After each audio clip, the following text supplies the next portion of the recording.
റോന്ത് movie കണ്ടടേ, what ആ movie എന്ന് എനിക്ക് പറയാനുള്ളൂ. എനിക്ക് അത്ര ഇഷ്ടമായിടേ. മലയാളത്തിലും ബാക്കി ലാംഗ്വേജുകളിലൊക്കെ ആയിട്ട് നമ്മൾ ഒരുപാട് പോലീസിങ് മൂവീസ് നമ്മൾ കണ്ടിട്ടുണ്ട്. Okay, Ronth is something very very different. കാരണം ഈ പടത്തിനകത്ത് നമുക്ക് കാണിച്ചു തരുന്നത് റോന്ത് ചുറ്റുക. പോലീസുകാർ റോന്ത് അടിക്കാൻ വരിക എന്ന് പറയുമ്പോൾ നൈറ്റ് ഡ്യൂട്ടി അവരെ റോന്ത് ചുറ്റൽ. ഓക്കെ, ആ ടേം നമുക്ക് അത്ര ഫെമിലിയർ അല്ലാത്ത ടേമൊന്നുമല്ല. ഡയറക്ടർ ഷാഹി കബീർ, റൈറ്ററും ഷാഹി കബീർ തന്നെയാണ്. എന്ത് എഴുത്താണ്, യജാതി ഡയറക്ഷനാണ്. ഒരു പോലീസ് മൂവിക്ക് ഇത്രയും അടിപൊളി ഈസ്തറ്റിക് ആയിട്ടുള്ള കുറേ ഫ്രെയിമുകൾ.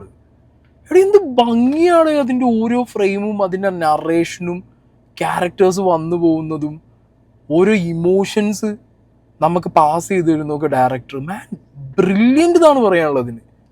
ഞാൻ പറഞ്ഞല്ലോ നിങ്ങളോട്, കുറേ പോലീസ് സിനിമ ഞാൻ കണ്ടിട്ടുണ്ട്.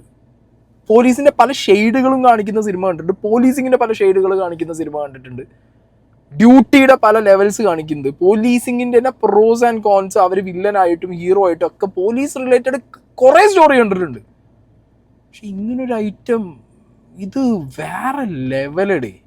ഇതിനകത്ത് എനിക്ക് ദ മേജർ പോസിറ്റീവ് ഇതിൻ്റെ ഡയറക്ടർ റൈറ്റർ ഷാഹി കബീർ തന്നെയാണ്. പണി എന്ന് പറഞ്ഞാൽ അജാതി പണിയാണ് ഇതിനകത്ത് ചെയ്തു വെച്ചിട്ടുള്ളത്. പിന്നെ പറയാനുള്ളത് റോഷൻ മാത്യു. ഈ പടം തുടങ്ങുമ്പോൾ ഞാൻ വിചാരിച്ചു കഴിഞ്ഞു, ദിലീഷ് പോത്തൻ മാൻ ഡോമിനേറ്റ്. ഈ പടം മൊത്തം നമ്മളെ high range star Dileesh Pothan dominate ചെയ്യുമെന്ന് വിചാരിച്ചു. കുറേ സ്ഥലങ്ങളിലൊക്കെ അങ്ങേര് പടത്തിൻ്റെ ഒരു ഫസ്റ്റ് ഹാഫിൽ അയാളുടെ ക്യാരക്ടർ, ദിലീഷ് പോത്തൻ്റെ ക്യാരക്ടറിൻ്റെ ഒരു ആർക്ക് ബിൽഡ് ചെയ്യുന്ന സ്ഥലങ്ങളിലൊക്കെ അയാളത് ഭയങ്കരമായിട്ട് ഡോമിനേറ്റ് ചെയ്തു.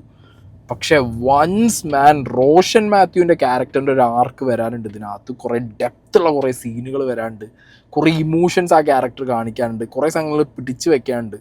ഒരു പുതുതായിട്ട് ഒരു 5-6 മാസമായിട്ട് പുതിയൊരു സ്റ്റേഷൻ ലിമിറ്റിൽ വന്ന ഒരു കോൺസ്റ്റബിളും പിന്നെ ഒരു ഓഫീസർ ലെവൽ പോലീസുകാരൻ. അതാണ് ദിലീഷ് പോത്തനും റോഷൻ മാത്യുവും തമ്മിലുള്ള ക്യാരക്ടേഴ്സ്. ഓക്കെ, ഇവരുടെ കോംബോ ആണ് ഇതിനകത്ത് മേജറായിട്ട്. ഒരു സിനിമയുടെ ഫുൾ ലെങ്ത് പോർഷൻ എടുത്ത് നോക്കിയാലും ഇവരുടെ കോംബോ ആണ് നമുക്ക് കാണാൻ പറ്റുന്നത്. ഇവർ രാത്രിയിൽ ഡ്യൂട്ടിക്ക് ഇറങ്ങി റോന്ത് ചുറ്റുന്നത്, അതിനിടയിൽ നടക്കുന്ന ആക്ടിവിറ്റീസ്. പക്ഷെ അതിനകത്ത് ഈ 2 ക്യാരക്ടറിനും ഭയങ്കര ഡെപ്ത് ഉണ്ട്. ഭയങ്കര ഡെപ്ത് എന്ന് പറഞ്ഞാൽ ഇമോഷണൽ ബാഗേജ്, ഒരു പോലീസുകാരൻ കൊണ്ട് നടക്കുന്ന അവൻ്റെ കുറേ ഇമോഷണൽ ബാഗേജസ് ഉണ്ട്. അവൻ്റെ പേഴ്സണൽ ലൈഫ് പ്ലസ് അവൻ്റെ ഈ ജോബിൽ വരുന്ന കുറേ സാധനങ്ങൾ, ഇതൊക്കെ ഇങ്ങനെ മിക്സ് ആയിട്ട് പോകുന്നൊരു ഐറ്റമാണ്. അതിൽ റോഷൻ മാത്യുവിൻ്റെ കുറേ എന്താ പറയുക ട്രോമാസ്, ഇൻഡെപ്ത് കുറേ ഇമോഷൻസ്, ആങ്കർ, ഈ സാധനങ്ങൾ അതിൽ ഫണ്ണി സൈഡും ഉണ്ട്. അതൊക്കെ കാണിക്കുമ്പോൾ തന്നെ ഉണ്ടല്ലോ റോഷൻ കാണിച്ചൊരു മെച്യൂരിറ്റി ഉണ്ട്, ക്യാരക്ടറിന് കൊടുത്തൊരു ഡെപ്ത്. ഹാറ്റ്സ് ഓഫ് റോഷൻ, ഒരു രക്ഷയില്ല കേട്ടോ. വേറെ ലെവൽ പെർഫോമൻസ് ആണ് റോഷൻ മാത്യു. ദിലീഷ് പോത്തൻ എന്നും ഓൾവേസ്, ഇപ്പോൾ കുറേ കാലമായിട്ട് ഇയാളെക്കുറിച്ച് ഇനിയൊന്നും പറയാനില്ല. ലൈക്ക് ജോജു ജോർജ്, ഇത് വേറൊരു പുസ്തകമാണ് ദിലീഷ് പോത്തൻ. ഫോർ മീ ഒരു രക്ഷയുണ്ടായിരുന്നില്ല ദിലീഷ് പോത്തൻ്റെ ക്യാരക്ടർ എന്ന് പറയുമ്പോൾ ചില സമയത്ത് അതിനോട് ദേഷ്യം തോന്നും, ചില സമയത്ത് ആ ഒരു ക്യാരക്ടറിനോട് ഭയങ്കരമായിട്ടുള്ളൊരു പെയിൻ, ആ ക്യാരക്ടർ കടന്നു പോകുന്ന സിറ്റുവേഷൻ ആലോചിക്കുമ്പോൾ ഒരു സഹതാപമൊക്കെ തോന്നും.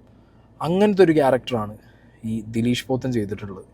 പിന്നെ ഇതിനകത്ത് അരുണുണ്ട്, പിന്നെ നന്ദനുണ്ണി ഉണ്ട്, അങ്ങനെ കുറേ ആളുകൾ നമ്മൾ കണ്ട കുറേ, രാജേഷ് മാധവനൊക്കെ വന്നു പോകുന്നുണ്ട്. അത് ഇവിടെ ഒരു സീനാണ് അങ്ങേർക്കൊക്കെ ഉള്ളത്. ബട്ട് ഇവർ രണ്ടുപേരോടെ, റോഷനും പിന്നെ ദിലീഷ് പോത്തനും, പിന്നെ ഉള്ളത് ലക്ഷ്മി മേനോൻ.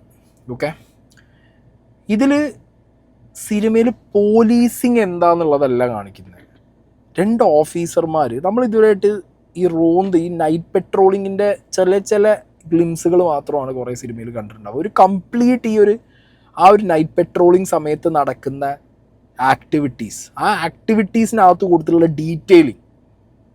ഓക്കെ, നമ്മൾ കുറേ കാര്യങ്ങൾ എക്സ്പെക്റ്റ് ചെയ്യുന്ന സ്ഥലത്ത് അവർ ആ എക്സ്പെക്റ്റേഷനെ ബ്രേക്ക് ചെയ്യാൻ വെച്ചിട്ടുള്ള കുറച്ച് സംഗതികൾ, അതൊക്കെയാണ് ഇതിൻ്റെ ഒരു റൈറ്റിങ്ങിലുള്ള ഒരു മേജർ എന്താ പറയുക പോസിറ്റീവ് ഈ പടത്തിനകത്ത് ഞാൻ കണ്ടത്. നമ്മളെ പിടിച്ചിരുത്തിയത്. ഈ സിനിമയ്ക്കകത്ത് കുറേ ഗിമിക്കുകൾ, സൂപ്പർ കോപ്പ് പരിപാടിയൊന്നുമില്ല. ഓക്കെ, വളരെ ഒരു നോർമൽ പേസിൽ തുടങ്ങി അതിങ്ങനെ ഒരു ഫ്ലോയിൽ പോയി ഫസ്റ്റ് ഹാഫിൻ്റെ ഇൻ്റർവൽ ഷോട്ട് വെക്കുന്ന ഒരു സാധനം അത് കുറച്ചൊന്ന് ഞെട്ടിക്കും. മനസ്സിലായോ? ആ സാധനം ഒരു കിണ്ണം സാധനമാണ്. സെക്കൻഡ് ഹാഫ് തുടങ്ങി ഈ കഥ ഇത് എങ്ങോട്ട് പോവും, ഇത് ഏത് ഡിറക്ഷനിൽ പോകണു എന്നുള്ളത് നമുക്ക് സ്പൂൺ ഫീഡ് ചെയ്ത് തരുന്ന അതിൽ തന്നെ തരുന്നുണ്ട്. പക്ഷെ ഇത് കൊണ്ടുപോയി നിർത്തുന്ന ഒരു ഐറ്റം ഉണ്ട്, അതൊരു ഒന്നൊന്നര ഐറ്റമായിപ്പോയി. തുടക്കവും ഇതിൻ്റെ ലാസ്റ്റും എല്ലാം കൂടി ഇങ്ങനെ കണക്ട് ചെയ്ത് കൊണ്ടുപോകുന്ന ഒരു ക്ലൈമാക്സിൻ്റെ ഒരു 10-15 മിനിറ്റ് ഉണ്ട്. അതൊക്കെ വേറെ ലെവലായിട്ടായിരുന്നു. For me Ronth is a must വാച്ചാണ് റോന്ത്. പിന്നെ ഞാൻ ഒരു കാര്യം കൂടി നിങ്ങളോട് പറയാം, തിയേറ്ററിനകത്ത് കുറേ പേർക്കൊന്നും പടം ഇഷ്ടപ്പെട്ടില്ല തോന്നുന്നു. അവരൊക്കെ എന്തൊക്കെയോ എന്നൊക്കെ പറഞ്ഞിരിക്കുന്നുണ്ടായിരുന്നു. ചിലർക്ക് കണക്റ്റ് ആവും, ചിലർക്ക് കണക്റ്റ് ആവില്ല എന്നാണ് എനിക്ക് തോന്നുന്നത്. Not every one's cup of tea. പക്ഷേ ഈ സാധനം ഫോർ മീ അടുത്ത കാലത്ത് കണ്ട ഒരു പ്യോർ സാധനം, പോലീസ് റിലേറ്റഡ്, പോലീസിങ് എന്താന്നൊക്കെ ഉള്ള ഒരു പ്യോർ സാധനം. അത് കൂടുതൽ ഗിമിക്കില്ല, കൂടുതൽ ഭയങ്കര സൂപ്പർ നാച്ചുറൽ അല്ലെങ്കിൽ മറ്റേ ലാർജർ ദാൻ റിയൽ ലൈഫ് ഒന്നും ഇല്ല. നിലത്ത് വീഴുന്ന പച്ചമാങ്ങ വരെ എടുത്തുകൊണ്ട് അത് ആ സീൻ്റെ ഒക്കെ ഒരു ബിൽഡപ്പ് ഉണ്ട്. ഞാൻ വിചാരിച്ച എന്തോ സംഭവത്തിന് പോവാന്നുള്ളത്.